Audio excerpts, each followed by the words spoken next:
Gloria a Dios. Bueno, toda esta semana hemos estado, desde la semana pasada, poniendo en claro estos aspectos,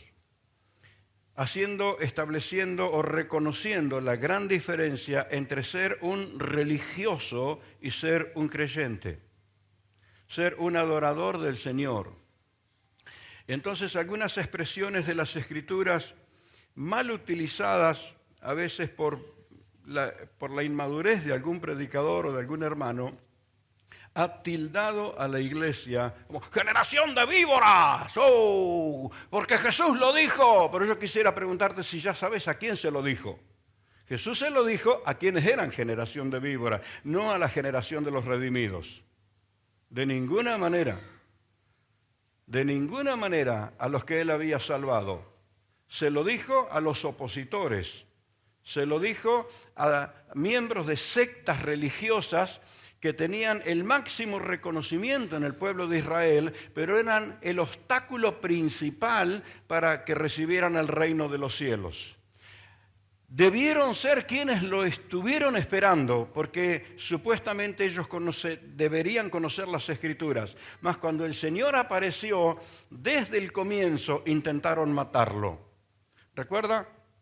Cuando Herodes se entera, y eso que Herodes era del pueblo, cuando Herodes se entera que nació el rey, el Salvador, mandó gente a Belén a matar a todos los niños. Aquella gran matanza. Y esa persecución permanente que establecieron estos religiosos en contra de Jesús, eso hizo que Jesús los distinguiera como la generación de serpientes. Y iba más allá de generación en el sentido de tiempo, en el sentido cronológico. El Señor estaba denunciando que ellos tenían los genes, que ellos eran genéticamente descendientes, ellos eran del linaje de la serpiente del Edén. Entonces, cuando hablamos de la iglesia, no estamos hablando de quienes tienen la genética de la serpiente del Edén, y si la tuvimos antes de convertirnos, ya hemos nacido de nuevo. Ahora tenemos la genética del reino de los cielos, la genética del Espíritu, y esto es lo que quiero que recuerdes de ti mismo. Tenés la genética que vino del Señor, no estás rumbo a condenación, el cielo te está esperando con toda su gloria. ¡Amén! ¡Gloria a Dios! ¡Gloria a Dios, iglesia querida! Es necesario que distingas dónde estás ubicada en las dimensiones espirituales. No estás rumbo al infierno, estás rumbo al cielo. ¡Amén! ¡Gloria a Dios! ¡Aleluya! Es que, bueno, a veces da resultado compungir a la gente con alguna palabra agresiva. Y cuando alguien habla duro, fuerte, con la idea de confrontar, pero que termina lastimando y matando a medio mundo, la gente dice, ¿qué palabra recibimos hoy? Hoy Dios nos habló. Hijo del rigor, necesitas que te torturen. No, de ninguna manera. Si bien Jesús corrigió las inmadureces que tenían los discípulos, porque 2 por 3 en su inmadurez se comportaban como buenos niños maleducados. Y Jesús tuvo que reprenderlos y tuvo que corregirlos, pero jamás les habló de que estaban bajo condenación. Pero a la generación de víboras se la dijo claro. El castigo para Sodoma y Gomorra va a ser menor que para ustedes. Porque eran los perseguidores. Esta era la generación del juicio, esta era la generación de víboras. Pero la generación de los redimidos en la cual estás vos, es lo que el Espíritu Santo escribe a través de Pedro, mas vosotros sois linaje escogido, linaje, la línea genealógica, la línea genética. ¿Quiénes? Estoy hablando de vos, mi hermano, esta mañana. Linaje escogido. Tú eres importante, descubrilo. Por eso el diablo te persigue. Trata de engañarte, trata de distraerte, trata de postergarte. Si puede dormirte, porque detrás de que te duermas te va a destruir. Pero los que se avivaron, alaban al Señor, viven entregados al Señor, viven resistiendo a las tinieblas. Amén. Mirá qué dicen las Escrituras, capítulo 2, primera de Pedro, capítulo 2, versículo 9. Vosotros sois, decilo conmigo, linaje. ¿Qué significa el linaje? Estos días, miré como nunca, cuando estos religiosos opositores del Señor, ellos dicen, nosotros somos linaje de Abraham. Y Jesús se lo explica, dice, no. Ustedes son descendientes de Abraham, pero no linaje, ustedes son linaje del diablo. Y se los dice así de claro, ustedes son de vuestro padre el diablo. Porque si fueran linaje de Abraham, ustedes creerían en mí y me amarían. Pero estos venían de otro lado. Entonces vi qué diferencia entre ser descendiente y ser linaje. Porque la descendencia es lo que es de la carne, carne es. ¿Sabe que lo que pasa en Medio Oriente, esta lucha inexplicable, este enfrentamiento de las naciones en Medio Oriente, tiene que ver con la descendencia de Abraham? Ahí está la descendencia de Ismael y está la descendencia de Isaac. ¿De dónde salieron esos dos? Pero ¿en quién le fue dado promesa de redención a Abraham? Entonces, ¿quién tenía la línea genealógica de la promesa de redención? Ese tiene el linaje, el otro tiene la descendencia. Por eso es que de personas consagradas, fieles, maravillosas en el Señor, a veces puede salir alguien que nada que ver con el Señor, con la obra, con el ministerio, con el amor al Señor. Y esta es la razón por la que a veces de gente perversa, dañina, maligna, como eran estas sectas religiosas, aparece gente que te sorprende en su relación con el Señor, porque la conversión a Cristo, el nuevo nacimiento, te cambia del linaje. ¿Cuántos nacidos de nuevo tengo acá? Gloria a Dios. Y la mayoría tienen claro lo que fue nuestra vida antes de convertirnos. Lo que fue nuestra vida antes de conocer al Señor, pero todo cambió cuando conocimos a Cristo, porque fue cambiado nuestro linaje. Y somos ese linaje escogido, y se caracteriza por ser el real sacerdocio. Un día mirando este texto, real sacerdocio, entonces digo, hubo un sacerdocio que no era real. Porque el sacerdocio que ejercían esas sectas en Israel habría sido simbólico. No era real. Era simbólico y ni siquiera como simbólico lo ejercieron bien. Porque la función del sacerdocio es la atención espiritual, el cuidado del pueblo. No, estos estaban para condenar a todo el mundo. Ahora, gracias a Dios, la Iglesia de Cristo tiene ese real sacerdocio. Ama a las personas, levanta al caído, sana al enfermo, ayuda al herido a recuperarse. Eso es un real sacerdocio, la función espiritual, la función sacerdotal, ¿verdad? Y nación santa, pueblo adquirido por Dios para que anunciéis que las virtudes del que os llamó de las tinieblas a su luz admirable. Evidentemente estábamos antes en tinieblas, pero ahora estamos en la luz admirable de Cristo Jesús. Y para que no te quede duda que está hablando de nosotros, dice, vosotros que en otro tiempo no erais pueblo, pero que ahora sois pueblo de... ¿Pueblo de quién? Dios. ¿Pueblo de quién? Dios. Gloria a Dios, que en otro tiempo no habías alcanzado la misericordia, pero ahora habéis alcanzado que la misericordia del Señor. Mirá cómo la palabra nos distingue. Amén. Gloria a Dios. Aleluya. Entonces, por eso miramos las Escrituras y toda esta semana estuve hablando de esto y vamos a seguir todavía un poco más, porque ¿quién tenía la facultad, la capacidad de distinguir lo que era auténtico y lo que no era auténtico? ¿Quién tenía esa capacidad? El auténtico. Llegó el Salvador, llegó el Mesías, llegó el Hijo de Dios. A él no lo pudieron engañar. El auténtico podía distinguir lo que era auténtico y lo que no era auténtico. Entonces se produce esa confrontación con esa genética del Edén metida dentro de la estructura religiosa. Había dos líneas religiosas de las dos más reconocidas, que eran los fariseos y los saduceos. Eran acérrimos perseguidores del Señor. Estaban buscando ver con qué lo podían condenar, con qué argumento podían encontrar, con qué acusarlo. ¿Recuerdan? Una de las trampas que quieren tenderle y que terminan aplastados es aquellos, sí, claro, porque ellos no tenían la facultad de matar a nadie, ellos no podían ejecutar, pero sí los romanos. Entonces ellos tenían que hacer que los romanos le tuvieran bronca a Jesús. Así que van con el argumento y le dicen, ¿está bien que nosotros tengamos que pagar impuestos? Tenemos que pagarle impuestos al César. Ellos esperaban que Jesús le diga, no, de ninguna manera, para decirle a César, mirá, este está en contra tuyo. ¿Y recuerdan lo que dijo Jesús? Muéstrenme la moneda. ¿De quién es la imagen en la moneda? Y le dijeron, bueno, es de César. Por eso le dijo, dale a César lo que es de César. Pero ¿qué imagen tenés vos? Y ahí está la cosa.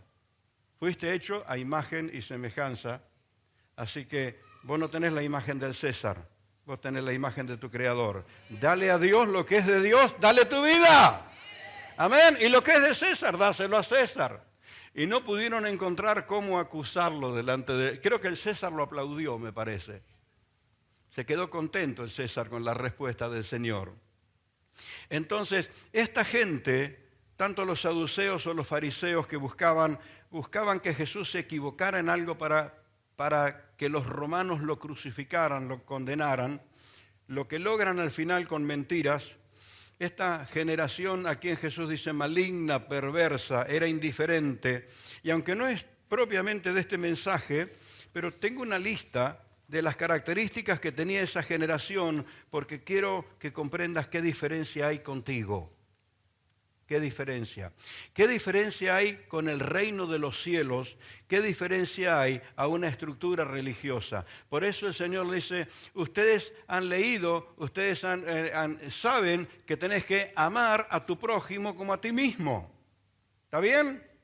Esa era la normativa. Pero Él les dice, mas yo os digo, y establece el nivel del reino de los cielos, que os améis unos a otros como yo os he amado. Y eleva esa relación a un nivel tan diferente, tan glorioso. Ya no es ama a tu prójimo como a ti mismo, sino que ames a tu prójimo como Dios lo ama. Que ames a tu prójimo como el Señor lo ama. Mira qué diferencia, ¿verdad? Entonces, ¿con cuántos ejemplos Jesús establecía las diferencias con el reino de los cielos? Pero estos religiosos tenían estas características. Voy a simplemente mencionarlas, porque te duele simplemente verlas. Eran hipócritas. Tenían toda una vestimenta imponente. Y la gente del pueblo les tenía tanto respeto y le tenía tanto temor, y ellos eran abusadores del pueblo. Eran hipócritas con apariencia de piedad, pero por dentro estaban buscando sacar ventaja de todo. Hiperreligiosos, hasta el máximo detalle, hasta el máximo de los detalles estaban ahí buscando cómo cuestionar a los demás. Cuestionadores como ellos solos. Que recuerda, ese fue el argumento de la serpiente en el Edén. Con que Dios os ha dicho que no pueden comer. Vino con un cuestionamiento y en la inocencia de Eva se confunde y termina obedeciéndole. Y fueron así cuestionadores con todo lo que el Señor hiciera. Eran opositores, siempre estaban en contra. No sé cuántos escucharon ese, no sé si es una anécdota real o es un dicho, no sé de qué se trata, pero me opongo. No sé si lo escucharon alguna vez. Estos eran así, no sé de qué se trata, pero me opongo. Siempre estaban en contra. Siempre estaban rechazando todo lo que el Señor hiciera. Eran opositores, se confabulaban. Sabían confabular a la gente en contra del Señor. Y usaban la ignorancia de la gente, lo hicieron con Jesús y después lo hicieron con los apóstoles. Formaban, hoy no sé cómo le llamarían, piquetes, manifestantes, no sé cómo le llamarían, pero nucleaban gente para ir en contra y a veces les fallaba. Porque justamente la gente veía lo que ellos no estaban viendo. En un momento van para prender a Jesús, van buscando el argumento y le dan la orden a sus servidores, a los soldados, a la guardia del templo. Le dan la orden de que lo prendieran. Y los soldados van allí, lo escuchan y vuelven sin traer a Jesús. Y dicen, ¿por qué no lo prendieron? Y los soldados le dicen, nunca hemos escuchado a un hombre hablar así. Y los que lo mandaron se enojaron con ellos. Es decir, no era el problema del pueblo, no era el problema de la gente, era el problema de esos religiosos. Jesús no estaba enfrentado con el necesitado. Jesús no estaba enfrentado con el pecador. Jesús no estaba enfrentado con la gente. Jesús estaba enfrentado con esos emisarios del diablo que tenían esas características. Y a veces tuvieron que ser cuidadosos porque si ellos hablaban mal de Jesús, toda la gente que había recibido el toque del Señor y los milagros y la manifestación, entonces eran muy políticos, no se iban a tirar la gente en contra. Hubo momentos que se tuvieron que callar la boca porque si ellos decían algo contra el Señor, se les iba a venir encima la gente. Esto es lo que lees en los evangelios. Eran realmente una secta de gente peligrosa, acusadores, muy acusadores. ¿Recordás el caso cuando toman a aquella mujer y la llevan ante los pies del Señor y se la hemos encontrado en el mismo acto de adulterio? Y ellos estaban tentándolo al Señor y dice, la ley de Moisés dice que hay que apedrearla. Si Jesús decía no, ellos iban a acusar al Señor. Pero el Señor en su sabiduría los dejó que se acusen solos. Dijo, bueno, el que de ustedes esté sin pecado, sea el primero en arrojar la piedra. ¿Cuántas piedras tiraron? Evidentemente estaban todos en pecado. Evidentemente. Por eso el auténtico pudo sacar en claro lo que era auténtico y lo que no lo era. Ahora, entre toda esa gente, para que tengamos en claro que también entre toda esa gente hubo gente sincera. Hubo un Nicodemo, un hombre de los principales, que fue silencioso, fue observador, y fue al Señor y recibió del Señor una palabra, y se nota luego en los procesos siguientes, en lo sucesivo, que Nicodemo abrió la boca para defender a Jesús. Cuando los soldados dicen, no lo pudimos traer, no, porque nunca escuchamos un hombre que hable de esa manera. Y entonces los religiosos los están reprendiendo y Nicodemo dice, ¿acaso nuestra ley condena a alguien sin escucharlo? ¿Por qué no lo escuchan primero? Es que estos no tenían ninguna gana de escuchar al Señor. Estos eran opositores ciegos a quienes Jesús les dijo en una oportunidad, si un ciego guía a otro ciego, ambos van a caer en el hoyo. Todas esas cosas que lees en las Escrituras no están dichas contra la iglesia. Y esto es necesario que nos quede claro a todos, a los creyentes, a los recién convertidos, a los hermanos, a todos, especialmente a quienes enseñan, a quienes predican, a quienes hablan del Señor. No es la iglesia a quien Jesús se refiere cuando les dice generación de víboras. ¡Qué silencio! Así que si tenías estas características, andás sacándolas de tu vida. Eran acusadores, acechadores, siempre estaban buscando la oportunidad. Eran indiferentes a la fe. Vivían obnubilados por los referentes de la historia, que es lo que hablábamos toda esta semana. Sus monumentos, el templo, la historia, los personajes. Y Jesús les derrumba todos sus argumentos y les derrumba todos sus admirados para decirle, aquí hay uno que es mayor que todos. El que está aquí delante de ustedes es mayor que todos. Se ilustra muy claro cuando Jesús está hablando con la samaritana. Él le pide agua para entrar en conversación y probablemente porque sí, tenía sed y la samaritana le dice, ¿cómo es que vos siendo judío me pedís a mí agua, que yo soy mujer samaritana? Ustedes dicen que hay que adorar en Jerusalén y nosotros decimos que hay que adorar acá. Y el Señor le dice, si vos tomaras del agua que yo te daré, no vas a tener sed jamás. Y ella le dice este argumento heredado de la religión. ¿Acaso vos sos mayor que nuestro padre Jacob? El referente, porque desde Jacob se forma el pueblo. ¿Acaso vos sos mayor que nuestro padre Jacob que nos dio este pozo? Ellos pensaban que toda la gente de la historia era mayor, pero se encuentran con alguien que es mayor que todo. Y qué diferente el trato de Jesús con esa mujer que no pertenecía a esa casta de religiosos opositores, porque no entra en discusión con ella. Ella le dice, ustedes adoran lo que no saben, nosotros adoramos lo que sabemos, y se revela, se manifiesta, y ella dice que estamos esperando al Mesías, y Jesús le dice, es el que está hablando con vos. Ella estaba cuestionando y era el Mesías el que estaba allí, pero se nota que la mujer no se cierra, no se niega a creer, sale corriendo, pero no para abandonarlo, sale corriendo para ir a Samaria y contarle a la gente que se encontró con el Mesías. Y los samaritanos salen al encuentro con Jesús. Qué diferente era esas sectas religiosas con la gente, aún en su ignorancia. Jesús les tenía misericordia y les tenía paciencia. Indiferentes a la fe, estaban obnubilados por la historia y por sus referentes. Estaban aferrados a los símbolos, a las tradiciones. Por eso que les molestaba que Jesús hiciera milagros el día sábado.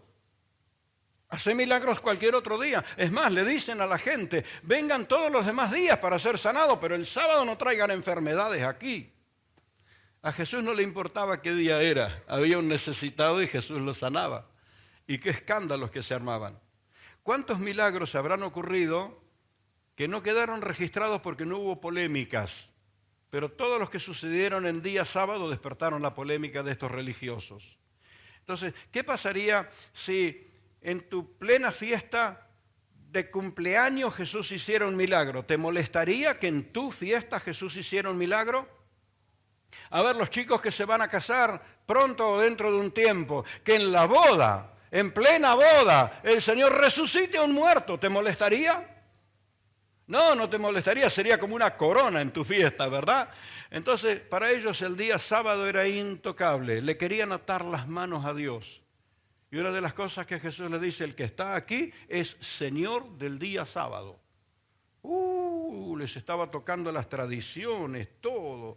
Ellos eran crueles, evidentemente crueles, porque no paraban hasta terminar con la vida de alguna persona, por más que tuvieran que lograr la confabulación de los romanos. Ahora, ¿por qué menciono todo esto? Porque vos no pertenecés a esa secta. Ahora también, ¿por qué lo menciono? Porque si en tu pensar, en tus acciones, descubrís que tenés algunas de estas características, decís, esto no corresponde en mi vida. Si descubrís que alguna de estas características está en ti, sacala. No pertenece a la generación de los redimidos, no pertenece al ADN de la gloria, no pertenece al ADN del Señor, pertenece al ADN de la religión, de los religiosos ciegos, pero no pertenece al pueblo del Señor. Así que esto nos ayuda a ver esos, como haciendo un diagnóstico, un análisis de nosotros mismos.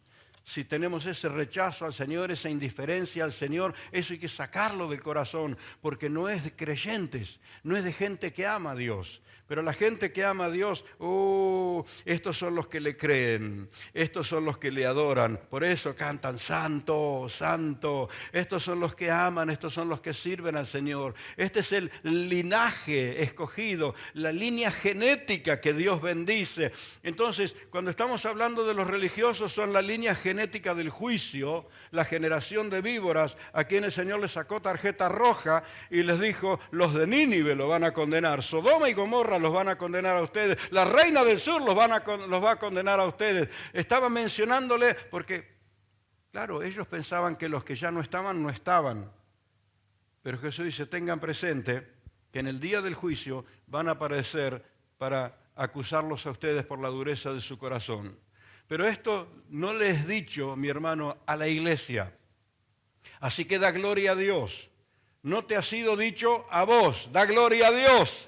¿Qué es lo que nos ha dicho el Señor a nosotros? Nos ha dicho, venid benditos de mi Padre, venid a mí todos los que estáis trabajados y cargados y yo os haré descansar. Qué diferente el trato del Señor con el necesitado, qué diferente el trato del Señor con el creyente. Cuando uno de los discípulos se sorprende de la revelación que el Señor le está dando, dice, ¿y esto te sorprende? Es que de ahora en más vos vas a ver el cielo abierto y los ángeles de Dios que suben y descienden sobre el Hijo del Hombre. Para los que le creen hay revelación. No hay condenación, hay revelación para los que le creen. ¡Gloria a Dios! ¡Gloria a Dios! Haga más largo el aplauso si me da tiempo. Bendito el Señor. ¿Ve? Para los que le creen hay revelación. Y hay capacitación. Los dones del Espíritu no vienen sobre los incrédulos opositores. Los dones del Espíritu operan en los que aman y sirven al Señor. Entonces quiero que entiendas que estás entre los redimidos, entre los salvados. Pero tal vez conviene hacer un alto aquí para decir qué son las cosas que a veces se nos confunden. Es que somos seres humanos que vivimos sobre la tierra y todavía tenemos mucho que madurar. Tenemos que experimentar la transformación de nuestro temperamento. Tenemos que experimentar el cambio en nuestra vida.